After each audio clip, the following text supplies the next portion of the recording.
මෙවර රාජස්ථාන රොයල්ස් කණ්ඩායමේ සංචිතයෙන් ඉවතට විසවීමත් සමග කණ්ඩායම් පුහුණුකරු කුමාර් සංගක්කාර සමග දසුන් චානක අතර ඇති වූ මතගැටුම ක්‍රිකට් පිටිය උණුසුම් කරයි. මෙවර IPL තරඟාවලියේ සන්රයිසර්ස් හයිදරාබාද් සහ රාජස්ථාන රොයල්ස් අතර තරඟය අද දින රාත්‍රියේදී පැවැත්වීමට නියමිතයි. තරඟය සඳහා පුහුණු සැසි මේ වන විටත් කණ්ඩායම් දෙකම ක්‍රීඩා පිටිය තුළ පවත්වමින් ක්‍රීඩකයන් පුහුණුවීම් වල නිරත වන බවට ඉන්දියා මාධ්‍ය වාර්තා කරනවා. රාජස්ථාන සහ සන්රයිසර්ස් කියන්නේ මෙවර තරඟාවලියේ පොයින්ට් ටේබල් එකේ ඉහළ මසුරු වෙන් කරවාගෙන ඇති කණ්ඩායම් දෙකක්. විශේෂයෙන්ම රාජස්ථාන කණ්ඩායම මෙතෙක් තරඟාවලිය පුරා පැවැත් තරඟ අතුරින් හොඳින් දස්කම් අතරට පැමිණ තරඟ ජයග්‍රහණය කෙරු කණ්ඩායමක්.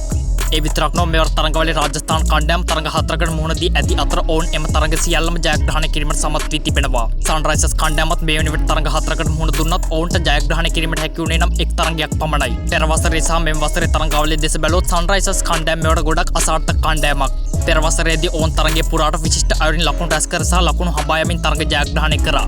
මෙම වසරේ සන්රයිසර්ස් කණ්ඩායමේ මෙම අසාර්ථකත්වය ඔවුන්ට IPL පිටිය තුළ ගොඩක් අවාසි ගෙන දුන්නා. මේ වෙද්දී මොවුන් සිටින්නේ පොයින්ට් ටේබල් එකේ අසාර්ථකම කණ්ඩායම් අතර. අද රාජස්ථාන කණ්ඩායම සමග පවත්වන තරඟයේ ජයග්‍රහණය කිරීමට හැකි වුණොත් සන්රයිසර්ස් කණ්ඩායමට IPL පිටිය තුළ යලි හිස එසවීමකට යන්න පුළුවන්.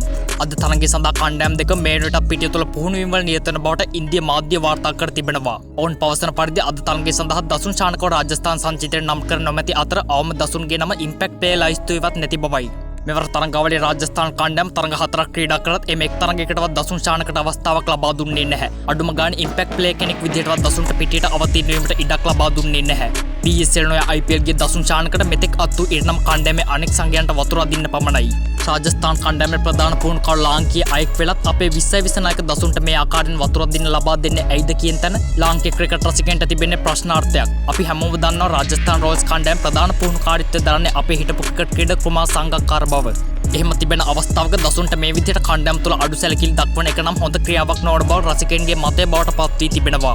විශේෂම දේ කියන්නේ අද තරඟය සඳහා පැවැත් වූ පුහුණු සැසිය අතරතුර කණ්ඩායම් පුහුණුකරු සහ දසුන් අතර මතගැටුමක් ඇති වී තිබෙන බවට ක්‍රිකට් තොරතුරු වාර්තා කරන ද එක්ස්ප්‍රස් මාධ්‍ය වාර්තා කර තිබෙනවා. ඔවුන් වාර්තා කර තිබූ පරිදි මේ මතගැටුම ඇතිවීමට ප්‍රධාන හේතුව වෙලා තිබෙන්නේ දසුන්ට අද තරඟයේදීවත් කණ්ඩායම් තුළ අවස්ථාවක් නොලැබීම නිසායි. එම අවස්ථාවම ක්‍රියාත්මක වූ අනෙක් ක්‍රීඩකයන් මොවුන් දෙදෙනා සමතයකට පත් කර ඇති අතර පුහුණු සැසිය අනතුරු පැවැත් වූ මාධ්‍ය හමුවේදී රාජස්ථාන කණ්ඩායමේ නායක රියාන් පරාග් දසුන්ට දොස් නගමින් මෙවන් ප්‍රකාශයක් කර තිබෙනවා. දසුන් එම අවස්ථාවේ හැසිරුණු නොසන්සුන්කාරී තත්ත්වයට කණ්ඩායම් නායකයා වශයෙන් මම පුහුණුකරුගෙන් සමාව ගන්නවා. අපේ කණ්ඩායම් තුළ මෙවන් සිද්ධීන් ඇතිවීම පිළිබඳව මටත් තිබෙන්නේ කනගාටුවක්. ස්කෝඩ් එකේ නම නැහැ කියලා පුහුණුකරු සමග ප්‍රශ්න ඇති කර ගැනීමෙන්ම තේරෙන ඔහුගේ මහත්මා ගුණය. මෙවන් අශීලාචාර ක්‍රීඩකයෙක් ගැන මම තවත් කතා කරන්න කැමති නැහැ. වෙනත් දෙයක් අපි කතා කරමු යනුවෙන් ඔහු පවසා තිබෙනවා.